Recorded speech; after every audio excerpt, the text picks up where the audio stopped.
Hello everyone, Rahul Kumar this side. Well, आपने जो thumbnail देखा बिल्कुल सही देखा कि एक खोई हुई घड़ी कैसे मिलती है। इस कहानी को पहले समझिए और फिर इसको थोड़ा सा देखिए कि एक समय की बात है, एक किसान अपना घर में काम कर रहा होता है और अपने घर में काम करने के बाद वो खेतों में आता है और खेतों में भी काम कर रहा होता है। खेतों के जो अनाज होते हैं उसको पूरा घर में लेके आता है, फिर उसको ले आता है, इस तरह वो काम कर रहा होता है। तो काम करने के दौरान क्या होता है कि लास्ट में उसकी जो घड़ी होती है, घड़ी कहीं गुम हो जाती है। दिन का टाइम होता है तो घड़ी ढूंढने के बाद फिर जाता है अपने कोठली में। कोठली वो जगह होती है जहाँ पर अपने अनाज को डाला जाता है। तो वो अपने कोठली में जाता है। फिर कोठली में जाने के बाद वो सब जगह ढूंढता है लेकिन उसे घड़ी नहीं मिलती। फिर वो बहुत उदास हो जाता है कि मेरी जो घड़ी है वो नहीं मिलती। क्यों उदास क्यों होता है? क्योंकि उसकी जो तो घड़ी है वो उसकी माँ ने दिया होती है। उसकी माँ उसको एक इवेंट पे, एक त्यौहार पर दी होती है बहुत आशा के साथ, लेकिन वो घड़ी गुम जाती है। उसके लिए वो दिन, वो समय बहुत बुरा था। लेकिन फिर वो क्या करता है, फिर वो सब जगह ढूंढता है, फिर भी नहीं मिलता। लेकिन फिर वो जाता है बाहर, घर के बाहर निकलता है। तो घर के बाहर करीबन 10 से 12 बच्चे होते हैं, वो खेल रहे होते हैं। तो बच्चों को बुलाता है, बच्चों को एक बहाने से क्या, बच्चों को बुलाता है और उनको बोलता है कि मेरी घड़ी गुम हो गई है, अगर आप में से कोई भी इंसान, कोई भी बच्चे इसको ढूंढ के निकालेगा तो उसको मैं 500 रुपये दूंगा। बच्चे बहुत एक्साइटमेंट हो जाते हैं।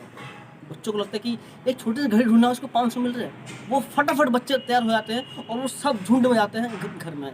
तो 10 से 12 बच्चे होते हैं और घड़ी जो है किसी को भी नहीं मिलती है। बच्चे घर का हर जगह छान मारते हैं लेकिन फिर भी नहीं मिलती है। फिर बच्चे आ जाते हैं। तो जो किसान होता है उसकी जो आशा होती है टूट जाती है कि अब घड़ी नहीं मिलने वाली है। घड़ी शायद पता नहीं कहाँ गुम हो गई, मुझे खुद नहीं पता है। लेकिन जब वो बाहर बैठा होता है, तो जब वो बाहर अपने सर पे हाथ डाल के बैठा होता है, तो उसमें एक बच्चा आता है। उसकी जो एज होती है 7 साल होती है। 7 साल का बच्चा आता है और कहता है कि अंकल, क्या हम एक बार और ट्राई कर सकते हैं? क्या आप ऐसे उदास ना हो, क्या हम एक बार और ट्राई कर सकते हैं? तो किसान को मालूम था कि बच्चे से तो ऐसा हमसे जब मिला नहीं तो बच्चा क्या ढूंढने का। लेकिन फिर भी वो किसान बच्चे को ना नहीं बोलता है। वो जाता है और बच्चा ढूंढ के जाता है और अंदर से घड़ी लेके आता है। अब जब वो घड़ी लेके आता है तो किसान जो होता है वो पूरा शॉक हो जाता है कि कैसे से घड़ी मिल गई। आप खुद सोचिए बच्चों कैसे, जब वो घड़ी उनको नहीं मिली झुंड में, तो बच्चों कैसे घड़ी मिल गई? फिर वो पूछता है कि तुम्हें घड़ी कैसे मिल गई? तो बच्चा कहता है जी मैं गया और मैं घर में गया और मैंने कुछ नहीं किया।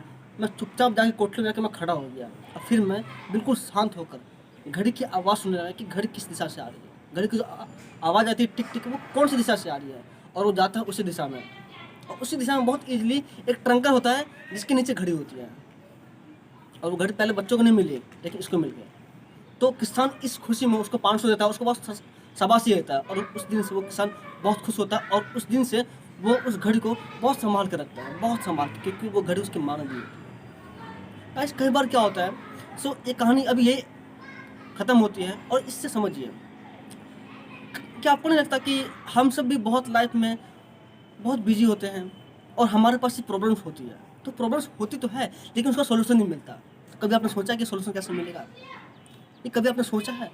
सोल्यूशन उसका मिलने का एक ही वे है कि आप भी अपने आप को थोड़ा टाइम दीजिए, करीबन 10 से 15 मिनट, 10 से 15 मिनट।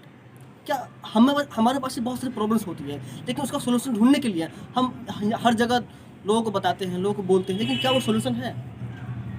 नहीं, अगर मिलता है उनसे तो बहुत बढ़िया। लेकिन आप खुद सोचिए कि लोगों के पास, लोग अगर चाहे ना तो अगर वो 10 मिनट या 15 मिनट अपने आप को टाइम दें और जितने भी प्रॉब्लम है और उसका वो सोल्यूशन अपने आप को टाइम दे और उनसे खुद से पूछे इसका सोल्यूशन कैसे होगा। तो मुझे ट्राई कीजिए, ना मिले तो आप मुझे कमेंट कीजिए। और guys, thank you so much. इसको अगर आपको ये वीडियो अच्छी लगी है, स्टोरी आपको अच्छी लगी है, तो इसको लाइक कीजिए, सब्सक्राइब कीजिए और इसको शेयर भी कर सकते हैं। बहुत बहुत धन्यवाद, आपने हमारे समय दिया। Thank you so much.